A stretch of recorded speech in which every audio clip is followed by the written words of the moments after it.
안녕하십니까? 내가 고백하는 믿음 성경적입니까? 네 번째 시간입니다. 오늘은 마가복음 11장 22절에 나오는 하나님을 믿으라 라고 하신 말씀에 대해서 보도록 하겠습니다. 하나님을 믿으라 라고 했는데 그러면 무엇을 믿으라고 하는지에 대해서 23절에 이어서 설명을 해 줍니다. 내가 진실로 진실로 너희에게 이르노니 누구든지 이 산더러 들리어 바다에 던져지라 하면 그 말하는 것이 이루어질 줄 믿고 마음에 의심하지 아니하면 그대로 되리라 라고 말했습니다. 여기 누구든지 라고 했는데 저도 그렇고 여러분도 그렇고 과연 산더러 들리어 바다에 던져지라고 말할 수 있고 또 그 말한 것이 그대로 되리라고 믿을 수 있습니까? 혹시 그렇게 해본 적이라도 있습니까? 제가 아무리 교회사를 살펴봐도 여기서 말을 하는 누구든지 산더러 들리어 바다에 던져지라고 말한 사람은 아무도 없었습니다. 예수님도 안 하신 것 같아요. 사도들도 안 하셨고요. 그리고 아주 위대한 믿음의 신앙의 선배들도 하지 않았던 것 같습니다. 그러면 도대체 왜 이런 말씀을 하셨을까요? 이 말씀에 대해서 많은 사람들이 해석하기를 산을 들어 바다에 던져지라고 하는 것은 그리스도인이 살면서 큰 어려움이나 문제가 있을 때 그것을 해결할 것을 믿으라는 의미로 보기도 합니다. 또 어떤 분은 산을 들어 바다에 던져지라 하니까 일종의 불가능을 가능케 하는 하나님을 믿으라라고 하는 말씀으로 해석합니다.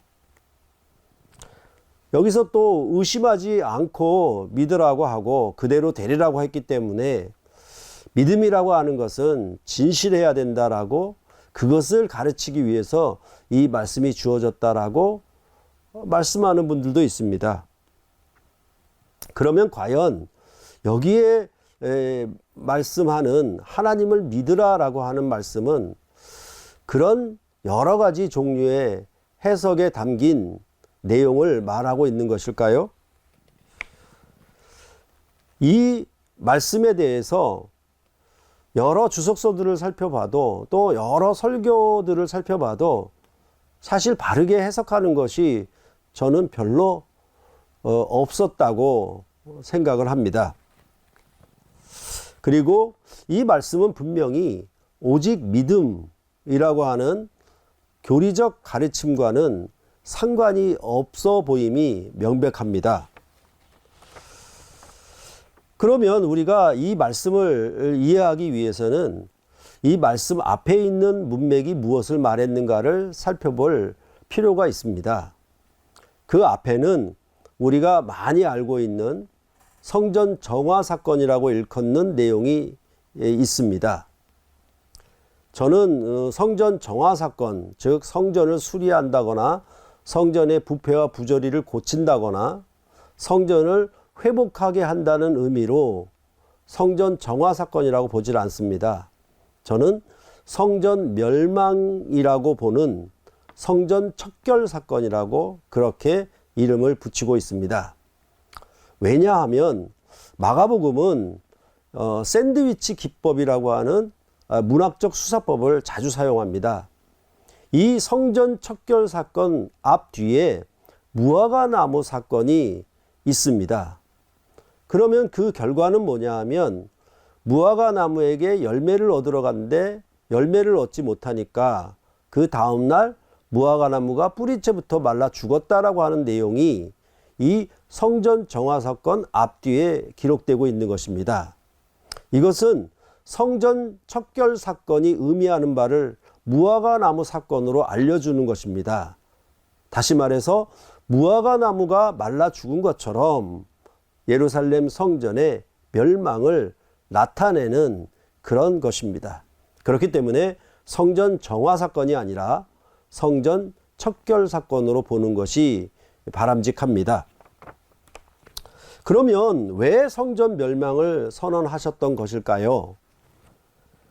그것은 예루살렘 성전이 예수님이 나귀 새끼를 타고 예루살렘 성에 입성하셔서 예루살렘 성전에 들어가셨는데, 이 예루살렘 성전이 이사야서 56장 3절로부터 8절에 말한 예언을 이루어지지 못했기 때문에 그렇습니다. 즉 만민이 기도하는 집으로 열매를 맺어야 되는데 만민이 기도하는 집으로 되어 있지 못했던 것이기 때문에 예수님은 이 성전 멸망을 선언하신 것입니다. 이사야서 56장 3절로 8절에는 만민이 기도하는 집으로 이제 후에 메시아가 오셔서 세우실 나라의 성전은 이방인들이 참여하는 성전이 될 것이라고 예언했던 것입니다. 그래서 더 이상 이방인은 고자라고도 하지 말고 마른 나무라고도 하지 말고 이방인의 제사까지 받으라고 그렇게 이사야서는 예언해 주었던 것입니다. 이렇게 말하는 것은 이사야서가 40장으로부터 66장까지 바벨론에서 돌아오는 새 출애굽을 예언하고 있는데, 이제 새 출애굽을 통해서 메시아의 나라가 도래하게 되면 그 나라에는 이방인들이 참여하는 나라가 될 것이고 그 성전은 만민이 기도하는 집이 될 것이라고 말씀을 했던 것입니다. 그래서 이제 메시아가 예수님이 예루살렘 성전에 들어가시면 이 예루살렘 성전은 그런 열매를 무화과 나무의 열매처럼 만민이 기도하는 집으로 맺어서 주님께 나타내 보여야 했던 것입니다. 그런데 이 예루살렘 성전은 강도의 구렬이 되고 말았습니다. 이 강도의 구렬이라고 하는 것은 이 예루살렘 성전이 여전히 옛 성전처럼 대제사장이나 서기관이나 장로들이 차지하고 있었던, 그런 당국자들이 차지하고 있었던 성전에 불과했기 때문에 그렇습니다. 그래서 예수님은 성전의 모든 기구들을 분노하시며 뒤집어 엎으신 것입니다. 그것은 바로 성전의 멸망을 얘기하는 것이고, 이제 마가복음 13장에 가게 되면 드디어 예루살렘 성전 멸망을 본격적으로 기록하고 있는 것입니다. 이러한 성전 척결 사건 뒤에 왜 그러면 산더러 들이어 바다에 던지우라 했는가? 이것도 역시 이사야 예언의 성취로 보아야 하는 것입니다. 이스라엘 백성에게 새 출애굽으로 이방인이 들어오는 나라, 이방인이 참여하는 나라가 이루어질 때 평탄대로를 닦으라고 얘기를 했습니다. 그 평탄대로를 어떻게 닦아야 하느냐라고 하면 이제 골짜기는 돋우고 산은 낮추어서 길을 넓혀서 넓은 대로를 만들라고 하는 것입니다. 그것은 바로 이방인들이 이제 이 하나님의 성전에 만민이 기도하는 집에 기도하러 참여하기 때문에 그렇게 말씀을 한 것입니다. 이렇게 산을 들어 바다에 던지우라 하는 것은 이사야적 의미로는 이제 산을 뚫고 평탄대로를 내는 요즘에 산에 터널을 뚫는 것과 같습니다. 그것은 바로 산에 터널을 뚫게 되면은 이제 많은 사람이 쉽게 왕래할 수 있게 만드는 것과 같지요. 그와 같이 이사야서는 이제 이방인들이 대대적으로 들어오게 될 것이니까 산을 낮추고 골짜기는 도두어서 평탄대로를 만들라고 얘기했던 것입니다. 이런 의미에서 이제 이사야서는 그 산을 들어 바다에 던져지라라고 하는 의미를 다시 말해서 산을 옮기우라는 뜻으로 얘기를 하고 있는 것입니다. 어찌 보면은 이제 산을 바꾸는 거죠. 산을 낮추고 골짜기를 도두어서 고속도로를 내는 것과 같기 때문에 하는 말입니다. 이렇게 하게 되면 이제 이방인이 들어오는데, 그러면 왜 산을 들어 바다에 던져지라 했는가? 그것은 바로 이방인들이 죄인들이었기 때문에 그렇습니다.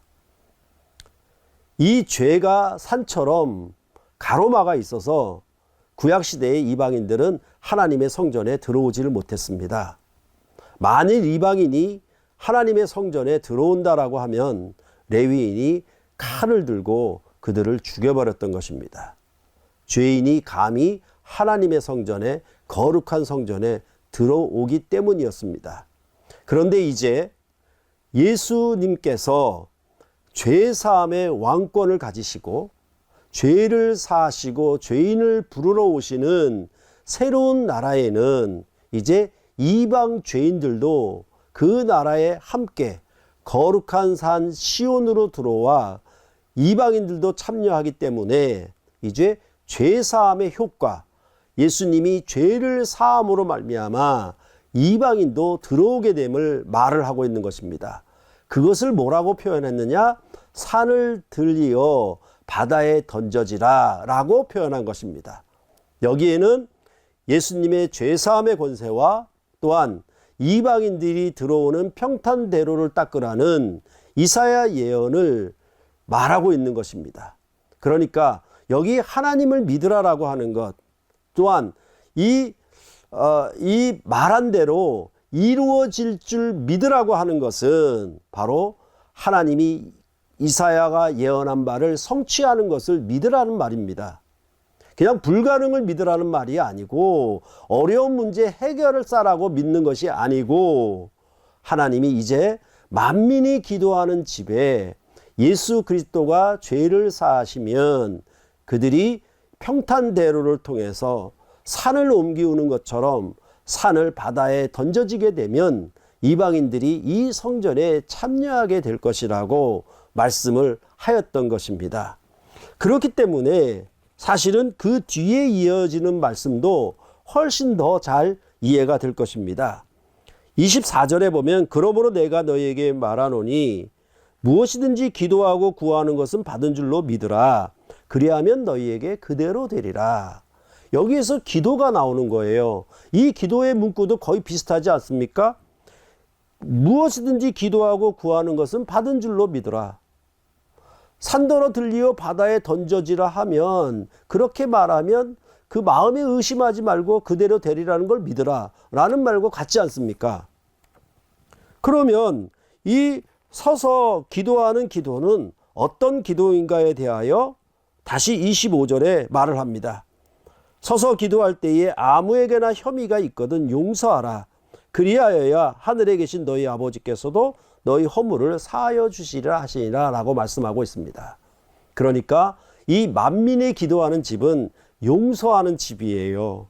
이방 죄인들의 죄를 용서해서 만민이 참여하는, 만민이 하나님께 기도하는 집으로 세워지기 때문에 여기서 아무에게 혐의가 있거든 용서하라는 말씀이 나오는 것입니다. 바로 이 주님이 세우시는 교회는 그의 죄사함으로 세우시는 교회였고, 이 교회는 용서함으로 세워지는 교회라고, 성전이라고 그렇게 이 마가복음은 말씀하고 있는 것입니다. 그렇다고 한다고 하면 이제 앞에 하나님을 믿으라라고 하는 것은 행위가 아닌 오직 믿음의 의미로 말씀하는 것이 아닙니다. 하나님이 이사야가 예언한 것을 그대로 이루어질 줄, 즉 산더러 들리어 바다에 던져지는 이방인들의 죄를 사하고 이방인들이 대대적으로 만민이 기도하는 집에 참여하게 되는 것을 믿으라고 하는 것입니다. 그러므로 여기에 있는 믿음은 구원의 역사, 하나님이 언약한 것을 성취하는 것을 믿으라는 얘기지, 행위 반대의 오직 믿음은 아닌 것입니다. 이것이 바로 이 본문에서 말하는 하나님을 믿으라라고 하는 믿음의 내용입니다. 그러니까 이 믿음은 굉장히 그 스펙트럼이 커요. 다양하죠.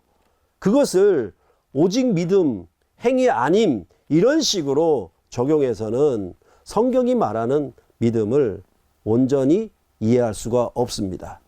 여기서 말하는 하나님을 믿으라고 하는 것은 앞서 말씀드린 것처럼 하나님이 약속하신 바를, 예언하는 바를 반드시 이루어질 줄 마음에 의심하지 말고 믿으라는 것입니다. 이러한 그리스도 안에 있는 죄사함으로 말미암아 여러분과 저는 죄인이었는데 산을 들려 바다에 던져지는 산을 옮기는 역사를 통해서 이제 천하 만민이, 이방인들이 하나님 나라에 들어와 그 성전에서 하나님께 만민이 기도하는 집을 만들게 되었다고, 그것이 예수 그리스도의 죽고 부활하심으로 그의 몸으로 지은 새 성전이라고 마가복음은 말씀하고 있는 것입니다. 바로 이것이 오늘 본문에서 말하는 성경적 믿음입니다. 감사합니다.